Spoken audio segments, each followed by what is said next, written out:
Hi guys, welcome back to this week's midweek trio. So unfortunately I missed last week, I do apologise. I did say I'll try and get these done every week. I'm just a bit busy. Obviously if you saw the last midweek trio, or if you saw the update last week, I've got obviously quite big news. I'm starting a new job and I've got time off between jobs, so I'm trying to smash some work out in the workshop and just personal stuff that I just need to sort out basically. So I'm going to try and keep up the pace with some videos and try and bring you as much as I possibly can. There's bits and pieces going on, there's cars moving around, there's so much coming, guys, just bear with me. I'm in my dirty scruffs because I have been down the workshop today. Haven't done much filming, I will be honest. I'm just trying to get some bits and pieces tidied up, but I've got to pick up some more welding gas tomorrow and we'll be hitting the Mini Mayfair quite hard.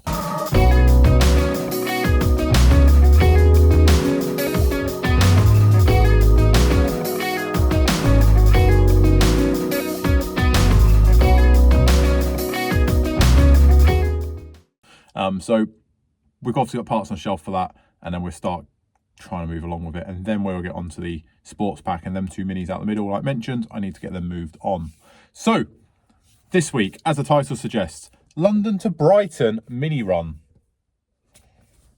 It's no more, apparently. That is it, London to Brighton Mini Run. So the one I've done in the year 2023, the last one, will be the last mini run, I believe. And I only know what you guys know from looking at social media. The committee are trying to chat with the government and all sorts of stuff like that. LSMOC have obviously done a great job for doing it for so many years. But basically it's been kiboshed a little bit because of emissions laws changing in London, and also in Madeira Drive there's like a green zone, and they're closing a lot of the Madeira Drive off, which is where you end and where you park. Every year I've done it, the amount of cars has kind of got smaller and smaller as the space has got less and less. So yeah, how do you feel about that? So I thought I'd just have a chat about that. So for me personally, I have been going down to Brighton when I lived in the south of England. Been going down to Brighton. The first one I ever went to was 06. That's when I bought my first ever Mini. I bought it out of the show and shine. It wasn't mint. Bought it out of the show and shine. Massive thank you to my mum. She bought me my first car. Very fortunate. That was a Mini 1100 Special, and that was in 2006. I carried on going, I think in 2007 and 8, I came down, I didn't have a car, I couldn't drive. Well, I did have a Mini, but I couldn't drive. I came down, obviously saw the cars coming in, got to know people, I joined a few clubs and stuff like that. Really, really loved it. 09 was my first ever year driving it in, not this sidewalk, but another sidewalk. I'll post a picture there. And I loved it. I absolutely loved it. I did it for the 50th anniversary of the Mini. So I actually took part in the world record attempt. I have got the Guinness World Record little certificate as well. Who else did that? It was awesome, that. The runs changed loads over the years. There used to be loads on up in Crystal Palace. There used to be like big screen events. There used to be all sorts of different pieces going on. That's got less and less as the years gone. I guess prices of things, it is what it is. You can't do a lot about that.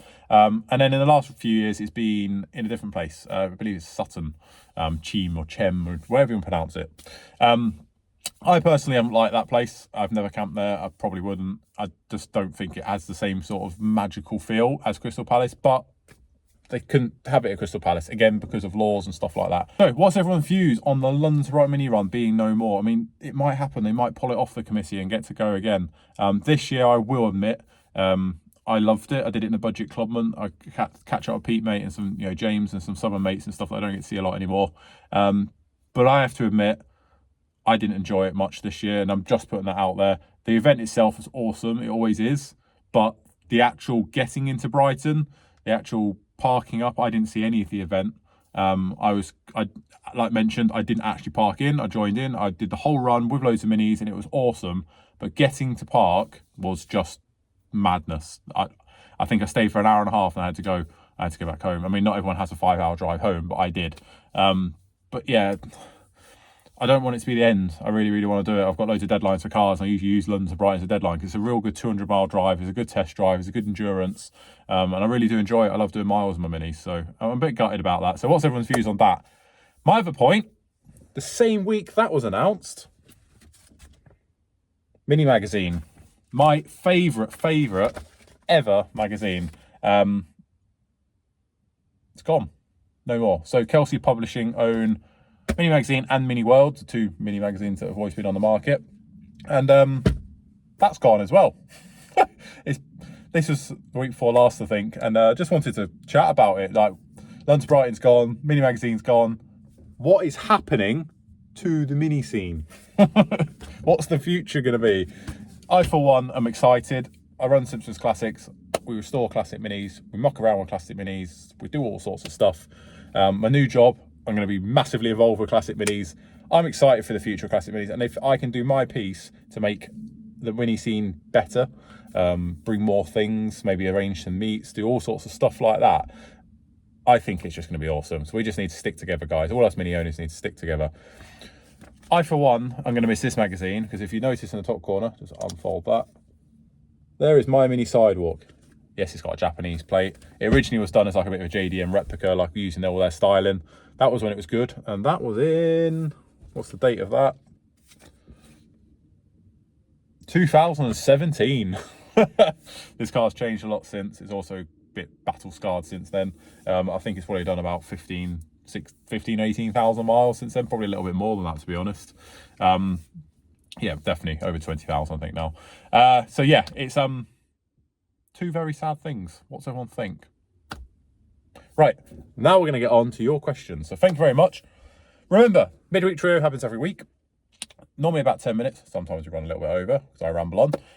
And we cover 3 of your questions, hence the Midweek Trio. And yeah, it's just a chance for us all to catch up, have a chat, drop any questions you've got in the comments below, please. And I will answer them the next week. While I've got your attention, before we get on to this week's questions, remember to check out our sponsors. We have got Minimine, classic mini company, obviously. There's a discount code on the screen now for 10% off their eBay shop when you spend £15 or more.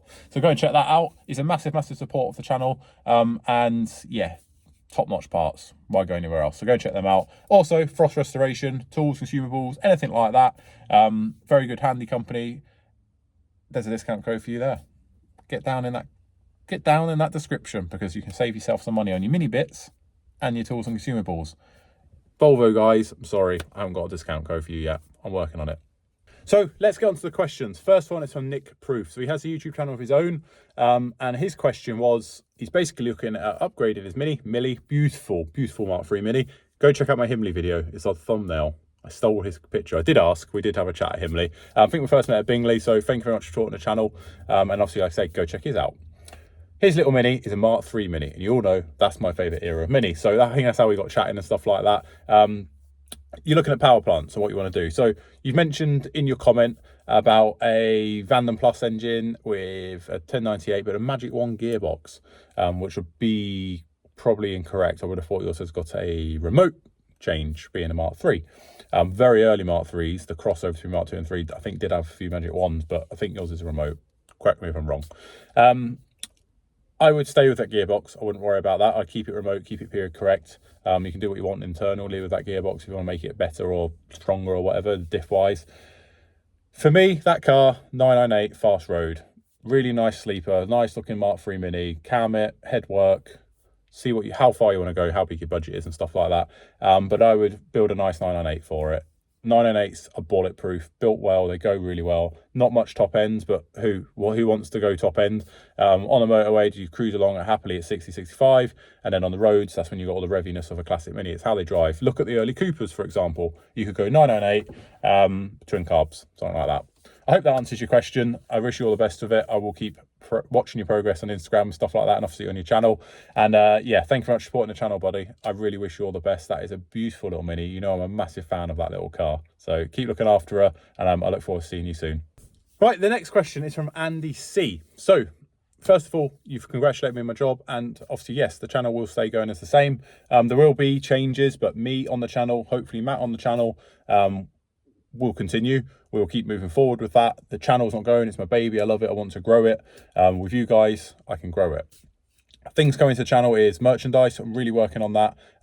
Some cars, unfortunately, are going to get sold. I will cover that in the next few months. And there's going to be some changes. My life's changing. There's going to be some changes. But I will keep you all informed, keep you on board. Some things you're going to hate, you're not going to like. Some things you're going to love. I can't please everyone, but my life's moving on. And rest assured, my channel is going to keep going. I'm going to enjoy it.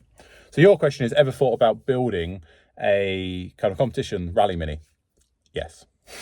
I would love a Mini just to bash about and really kick its head in, basically. Enjoy, drive it hard like a Mini should, but be competition ready, and really see what the Mini's dynamics are and really push one hard on a track or a rally or something like that. Personally, rally's maybe not my thing so much. I do think I wouldn't last very long. I think my back and shoulders would completely go. Yes, I sound like I'm making things, but I'd love to build like a Goodwood Mini, a historic race Mini. I'd love to do that. But the sheer amount of money that thing costs, to not be a road, well, you could make it a road legal car, I guess, but you need to pass specs and stuff like that. On that subject, Gentleman's Motor Racing Team, he's got a Mark II Rally Mini. If you check that out, he's built that thing in his garage and it is a wicked car. I can't wait to see it in the flesh. So go and check out his channel. That is a car to follow if you really enjoy that side of things. And I would love to build something like that, but more a circuit car, like I say. You also mentioned that you're retired and you're looking at getting a Mini. I wish you all the best for that. And I really hope that you find one and you can do what you want with them. You can start as cheap as you want. You can go as expensive as you want. So anything we can do on this channel to help, just comment away on the videos and we'll do our best. But I wish you all the best and thank you for supporting the channel. Final question is from JB Mergins. I think I've pronounced that right. What is my favourite classic Mini 10-inch wheel? Oh, you're getting right. Depends the setup of the car. There's loads of things to consider, but I love a 10-inch wheel on a car. This car's personally had quite a few different wheels on it in its life, some 10s, some 12s. Oh, it's hard. It all depends on the car and the era. I'll list off a few. My minivan, Cooper S, Dunlop Cooper S reverse steels. That's my favourite wheel for that. I really hope I can run them on there.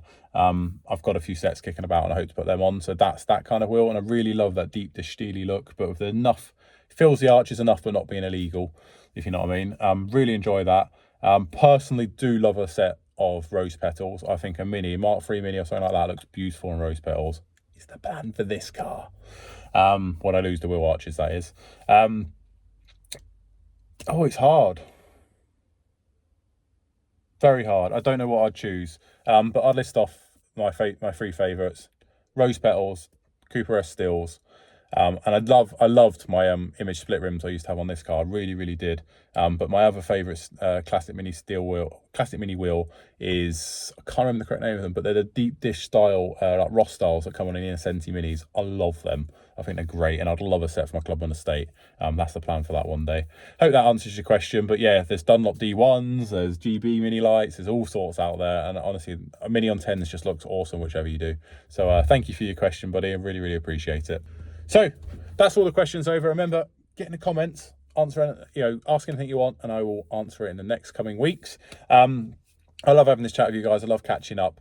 On a side note, we are very close to 10,000 subscribers. So close, in fact, that I don't know if I'm going to get, I want to do a giveaway or something like that. So we might do it after we've hit it. But I just want to take the moment now to go, oh my God, that is amazing. Thank you very much. 10,000 subscribers is just epic. I really can't thank you enough for that. That was my goal. Admittedly, I had it. You have the goal always a bit sooner than you wanted, but my 10,000 subscribers. I never thought in a million years I'd hit 1,000 doing this channel, let alone 10. So thank you very much, guys. I can't thank you enough. Keep subscribing to the channel. Keep giving these videos a thumbs up and commenting away. I love the community. I love that. I really do. It's like having a good bunch of friends right at your fingertips to have a chat to. So thank you for that. Like I said, the channel's changing a lot, but it will be, promise you, in the long run, it'll be for the best, and it will really work well. It's just going to be a bit higgledy-piggledy for a little while, but we will make it work. So please subscribe to the channel, and obviously, yeah, we're so close. So I still think we're over half my viewers aren't subscribed as well. So hit that subscribe button, guys. You don't know how much it helps us out to keep this going. So please do that. Yeah. Check out the sponsors as well. Like I say, we saw them early on. Everything's in the description below. Next week's Midweek trio. Don't know what it's going to be yet. Might be something random, but I'll catch you next week. Enjoy your week, guys.